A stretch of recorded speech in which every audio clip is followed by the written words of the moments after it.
देखो बेटे, यहाँ पे आज मैं तुम्हें 10वीं क्लास का 14 नंबर चैप्टर बताता हूँ। और इसमें सांख्यिकी जो चैप्टर है इसको बोलते हैं बारंबारता। तो इसमें सबसे पहले हमें 3 टाइप के सवाल मिलते हैं। कितने टाइप के? 3 टाइप के। सबसे पहला टाइप है हमारा समांतर माध्य। समांतर माध्य को हम माध्य भी बोलते हैं। इसका जो सूत्र होता है x बार सिग्मा। सिग्मा का मतलब होता है योग। ठीक है, योग पदों की संख्याओं का योग बटे पदों की, ये f जो है पदों की संख्या। और इसके बाद आ जाता है दूसरा मेथड बहुलक। बहुलक का सूत्र हमारा ये होता है और माध्य का सूत्र ये होता है। ठीक है, और जो 9th में और थोड़ा बेसिक हाई स्कूल में उसके सवाल मैं नहीं बता देता हूँ कि किस टाइप के करने हैं। ये जो सवाल है ये लॉन्ग विधि के बंटन विधि द्वारा होते हैं। तो इसको हम बंटन विधि द्वारा करेंगे, परंतु उससे पहले हम छोटे सवाल सीख लेते हैं। जैसे एक सवाल ये वेरी वेरी इंपॉर्टेंट है, वेरी वेरी इंपॉर्टेंट है बेटे, ये सवाल जरूर पूछ लेता है। तो आपको सबसे पहले क्या करना है, यहाँ पे आपको सबसे पहले करने के लिए यहाँ पे जैसे बहुलक ज्ञात करना है। तो बहुलक का मतलब होता है जो अधिक बार आता है, जो अधिक बार आता है। तो इसमें ये देखो कौन सा अधिक बार संख्या आई है। तो यहाँ पे देखो सबसे ज्यादा जो देखते हैं हम 2। पहले इसे क्रम से लिख लो। क्रम से लिखने के लिए पहले हमने सबसे पहले क्रम से लिखते हैं। क्रम से आरोही क्रम में लिख लो या अवरोही क्रम में लिख लो, कोई से में लिख लो। तो सबसे पहले हम लिखते हैं 2। 2 है, 2 कितनी बार है? 2 बार है। फिर इसके बाद देखते हैं हम 3। 3 कितनी बार है? 3 है हमारा 2 बार। फिर देखते हैं हम इसके बाद 5। 5 कितनी बार है? 1 बार। फिर उसके बाद देख लेते हैं उससे बड़ा 6। 6 तो है नहीं। 7। 7 कितनी बार है? 7 बार है। कितनी बार है? 7। तो सबसे पहले बात आई बहुलक की। बहुलक, बहुलक कितना होगा? जो ज्यादा बार होगा। 3 जो है कितनी बार है? 3 बार जो है 7 है। तो आंसर क्या होगा हमारा? 7 होगा।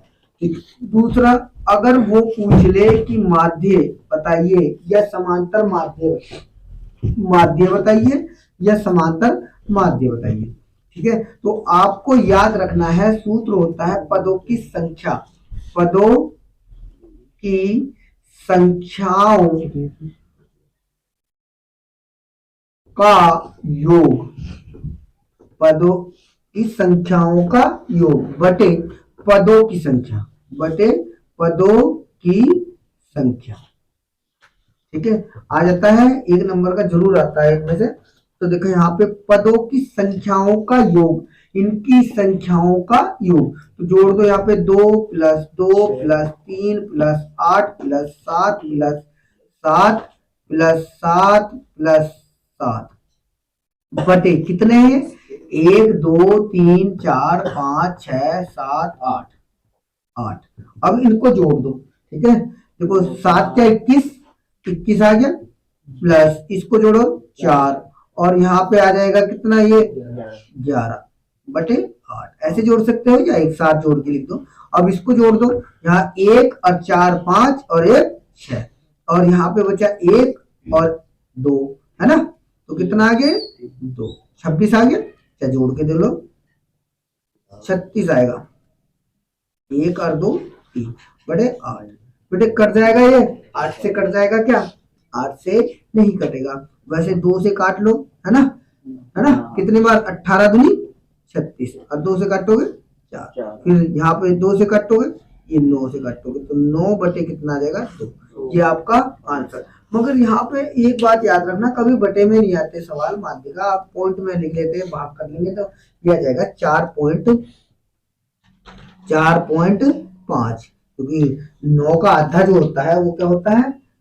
क्या होता है? 9 का आधा 4.5। और इसके बाद देखो, इसके बाद हमें अगर माध्यिका ज्ञात करनी है, माध्यिका छोटे सवालों की माध्यिका ज्ञात करनी है। तो माध्यिका ज्ञात करने के लिए आपको क्या करना पड़ेगा? इसको मैं रफ कर देता हूँ।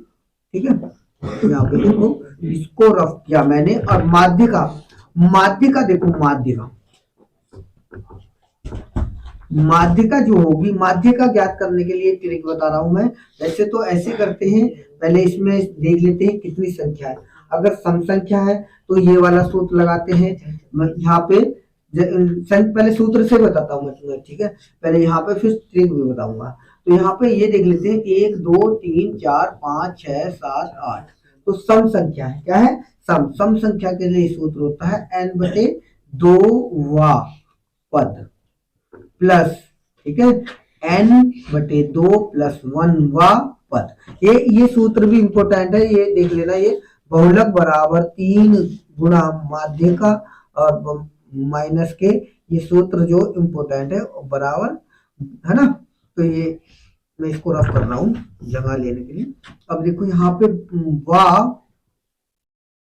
वा पद बटे 2, ये n का मतलब ये कितनी संख्या है, संख्या कितनी है हमारी, इसको भी रफ कर देता हूँ। n बराबर कितनी संख्या है हमारी?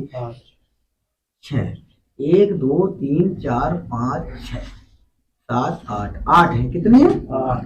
तो यहाँ 8 है, ठीक है। अब 8/2 वा पद प्लस 8/2 प्लस व पद, ठीक है, बटे 2। इस सूत्र के द्वारा ट्रिक भी बताऊंगा मैं से, ये कट जाएगा, कितना आ जाएगा आपका?